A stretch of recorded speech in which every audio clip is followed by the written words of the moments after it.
Governatore Zaia, che si definisce il paladino della legalità in protezione dei veneti, bene, inizia ad applicare le leggi e inizia a far smettere a queste persone, a questi condannati, di prendere i miei e i vostri soldi. È l'appello invito lanciato dal governatore Zaia da Jacopo Berti, candidato dal Movimento 5 Stelle alla poltrona di presidente della regione Veneto. Le leggi per impedire ai condannati, spiega Berti, di prendere il vitalizio ci sono, esistono, basta applicarle.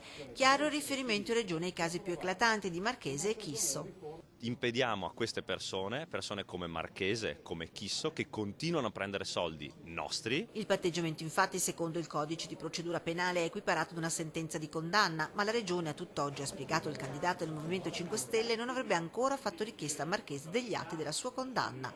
Per il caso Chisso invece, che percepisce l'80% delle indennità del consigliere, la situazione è diversa e serve una legge specifica. Se il Movimento 5 Stelle attacca frontalmente l'attuale presidente della Regione Zaia, non risparmia certo sull'argomento nemmeno l'avversaria PD Alessandra Moretti.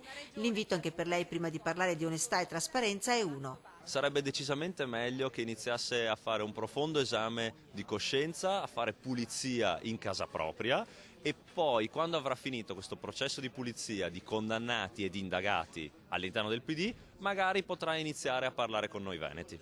Infine Berti ha annunciato quella che sarà la propria azione dopo le elezioni. Un importante pacchetto anticorruzione lo porteremo all'interno della Regione Veneto.